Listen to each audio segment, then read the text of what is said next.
I just recently celebrated my 8-month anniversary with my girlfriend. Thank you. I have almost got her convinced that I'm not gay. So close, so close. I don't resent her for it. I can't even really blame her. I'm still trying to convince my father. Just not buying it. Doesn't believe it. Never will. That's okay.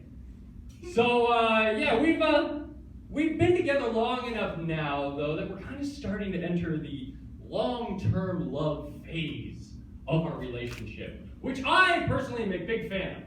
Love the long-term love phase. Very, very different, though, from, like, the fresh blossoming love phase. That's a very, very different thing. There's an evolution it takes to get from one to the other. But I'm a huge, huge fan of the long-term love phase, because I'm really, really bad at the fresh love phase. I suck ass at it. I'm just awful. Just so bad at it. But I'm really good at this part over here when things kind of settle down a little bit. You find out I'm a nice guy and the sex isn't the most important thing in the world anymore.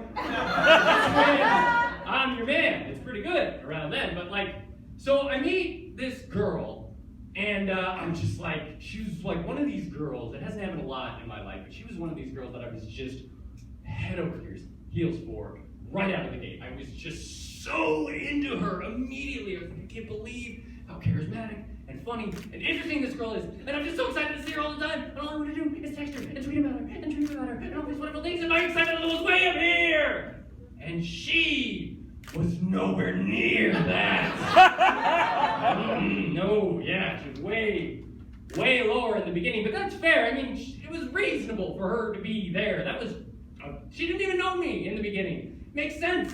Like, for me, it was like, any stranger who's willing to have sex with me, I'll follow you to the end. Let's do it. I'm in. Let's go. She was like, she at least wanted to find out if I was the type of creepy weirdo who had like an entire Build-A-Bear workshop in his studio apartment before she went all in on this thing. So I can't really blame her for that. It took a little bit of time.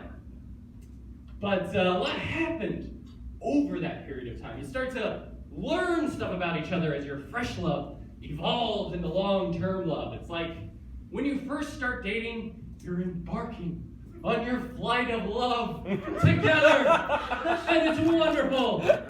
But inevitably, at some point, that flight is going to run into a bit of turbulence.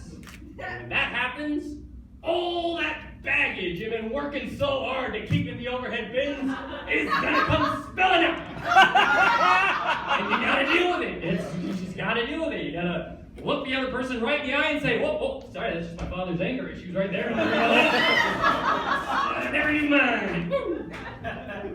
No problem there, that's fine. Yeah. So, but that happened, like, you learn that stuff about each other, and it's terrifying when they find out, but then they stay with you. Or they leave you, like most people that I know. But occasionally they stay.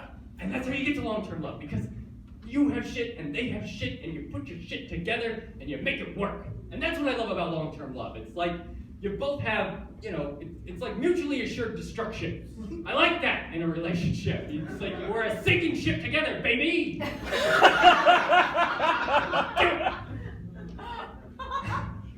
That's ridiculous. I apologize.